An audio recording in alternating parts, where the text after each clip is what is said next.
Hello everyone, betting with Ash YouTube চ্যানেলে আপনাকে স্বাগতম। আমাদের উদ্দেশ্য হল অ্যাশ স্যারের মিশন ভিশনের সাথে পজিটিভলি থাকা এবং প্রত্যেক ভিক্টোরি উইথ অ্যাশ এক্সক্লুসিভ মেম্বারদের সঠিক তথ্য এবং সঠিক দিক নির্দেশনা দিয়ে পজিটিভ রাখা। আমরা যারা দীর্ঘ সময় ধরে এখানে পজিটিভলি লেগে আছি, আমরা প্রত্যেকে বিশ্বাস করি অ্যাশ মুফারে স্যারের মাধ্যমে আমাদের স্বপ্ন পূরণ করতে পারব এবং অ্যাশ স্যারের সাথে মানবতার কাজের মাধ্যমে পৃথিবীটা আরও সুন্দর ও বসবাসযোগ্য গড়ে তোলা। সঠিক তথ্য ও সঠিক দিক নির্দেশনা পেতে আমাদের ইউটিউব চ্যানেলটি সাবস্ক্রাইব করে নিজেকে আপডেট রাখুন। ভিক্টরি উইথ অ্যাশ এক্সক্লুসিভ মেম্বারদের ট্রেনিং প্রস্তুতি কিভাবে নেওয়া উচিত, নাকি শুধু অপেক্ষা করে যাবেন? আপনি যদি শুধু অপেক্ষা করে যান তাহলে আপনি নেগেটিভ হবেন, আর নেগেটিভ হলে জীবন শেষ।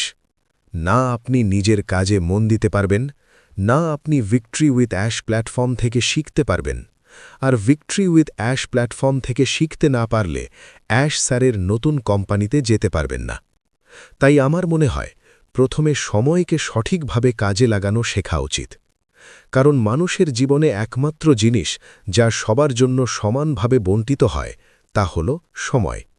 কেউ অতিরিক্ত সময় কিনতে পারে না, পরে ব্যবহার করার জন্য জমিয়ে রাখতে পারে না, কিংবা অন্য কারো কাছ থেকে ধারও নিতে পারে না। প্রত্যেক মানুষই দিনে ২৪ ঘণ্টা পায়, না ১ মিনিট বেশি, না ১ সেকেন্ড কম। সময়ই সেই একমাত্র সম্পদ যা ধনী গরিব সবাই সমান পরিমাণে পায়। পার্থক্য শুধু এই যে কে কিভাবে সেই সময় ব্যবহার করে। একবার ভাবুন, কেউ যদি অপরিসীম সম্পদশালীও হন, তবুও তিনি তার অতীতের একটি ঘণ্টাও ফেরত কিনে আনতে পারবেন না। একজন সিইও বা প্রধানমন্ত্রীও একই ২৪ ঘণ্টা পান, যেমন আপনি বা আমি পাই। এটি শুনতে সহজ মনে হলেও এটি এক গভীর সত্য। আমরা প্রায়ই বলি আমার সময় নেই, কিন্তু সত্য হল আমাদের সময় আছে, আমরা শুধু সেটি সঠিকভাবে ব্যবহার করতে শিখিনি। যেভাবে আমরা টাকা পয়সা কোথায় বিনিয়োগ করব তা ভেবে দেখি, সময় নিয়েও একইভাবে ভাবা উচিত। সমস্যাটি হল সময় দৃশ্যমান নয়, ছোঁয়া যায় না, তাই আমরা এটিকে গুরুত্ব দিই না। কিন্তু একবার যদি উপলব্ধি করি যে প্রতিটি মিনিটের একটি মূল্য আছে, তখন আমরা এটা নষ্ট করা এড়াতে শুরু করব। আপনি যদি প্রতিদিন মাত্র ১ বা ২ ঘণ্টাও নিজের উন্নতির জন্য পড়াশোনা, শেখা বা চিন্তাভাবনায় ব্যয় করেন, তাহলে ধীরে ধীরে আপনি সেই মানুষটিতে পরিণত হতে পারবেন যাকে আপনি হতে চান। প্রকৃত সাফল্য এভাবেই আসে, হঠাৎ কোনো অলৌকিক ঘটনায় নয়। তাহলে সময়কে মূল্য দেওয়া মানে এই নয় যে সারাক্ষণ ব্যস্ত থাকতে হবে। এর মানে হল আপনি কিভাবে সময় ব্যবহার করছেন তা সম্পর্কে সচেতন থাকা। অবচেতনভাবে সময় নষ্ট করাই আজকের সবচেয়ে বড় সমস্যা, বিশেষত মোবাইল ফোন এবং সামাজিক যোগাযোগ মাধ্যমের কারণে। অনেক সময় আমরা ৫ মিনিট ফোন দেখি আর দেখি ১ ঘণ্টা কেটে গেছে। ভাবুন তো, যদি কেউ প্রতিদিন সকালে আপনার ব্যাংকে ৮৬,৪০০ টাকা জমা করে আর বলে দেয় আজকের দিন শেষ হবার আগে খরচ না করলে সব টাকা বাতিল, তাহলে আপনি কি এক মুহূর্ত দেরি করবেন? নিশ্চয়ই না। আপনি পরিকল্পনা করবেন, হিসাব করবেন, প্রতিটি টাকা ব্যবহার করবেন বুদ্ধিমত্তার সঙ্গে। কিন্তু বাস্তবে প্রতিদিন সকালে আপনাকেও দেওয়া হয় ৮৬,৪০০ সেকেন্ড। পার্থক্য শুধু এই যে এগুলো আপনি দেখতে পান না, তাই আপনি অবচেতনে ওগুলো অপচয় করেন। আপনি কি কখনো ভেবে দেখেছেন আপনার জীবনের প্রতিটি দিন আসলে একটি নতুন জন্ম? সকালে চোখ খুলেই আপনি আবারও সুযোগ পান আগের দিনের সব ভুলকে পেছনে ফেলে নতুনভাবে বাঁচার। কিন্তু আমরা বেশিরভাগ সময় সেই সুযোগটা দেখতে পাই না। আমরা ভেবে নিই আজও আগের মতোই একটা সাধারণ দিন। কিন্তু না, এটা কোনো সাধারণ দিন নয়, এটা এমন একটি দিন যা আর কখনো ফিরে আসবে না। এই সত্যটি বুঝতে পারলে প্রতিটি সকাল হয়ে উঠবে অলৌকিক। আপনি অফিসের ট্রাফিকে বসে থাকলেও কিংবা নিত্যদিনের চাপে ডুবে থাকলেও মনে রাখবেন আজকের দিনটাই আপনার জীবনের আসল সুযোগ। এই কথাগুলো শোনার পর হয়তো আপনি ভাবছেন শুনতে ভালো লাগে, কিন্তু বাস্তবে কিভাবে সম্ভব? চলুন এক বাস্তব উদাহরণে যাওয়া যাক। ১৯৭৫ সালে দ্বিতীয় বিশ্বযুদ্ধের ধ্বংসযজ্ঞের পর হিরোশিমা শহর প্রায় ধ্বংসস্তূপে পরিণত হয়।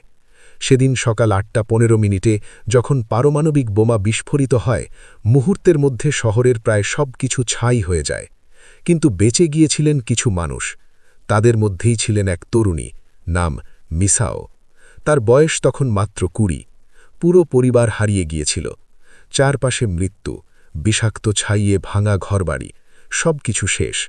কিন্তু সেই ধ্বংসের মাঝেও মিসাও এক সকালে সূর্যের আলো দেখে অনুভব করেছিলেন, আমি এখনও বেঁচে আছি, মানে আমার হাতে এখনও সময় আছে। সেই উপলব্ধিটাই তার জীবনের মোড় ঘুরিয়ে দেয়।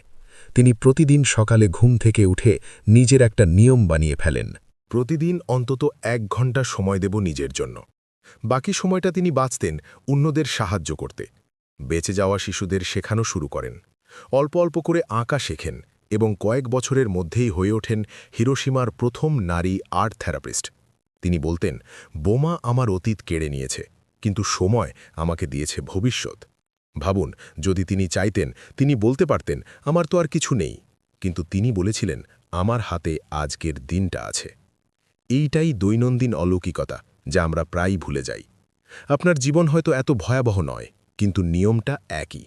আপনি প্রতিদিন সকালে একটি নতুন সুযোগ পান, আগের ব্যর্থতা, অভিমান, হতাশাকে পেছনে ফেলে আবার শুরু করার।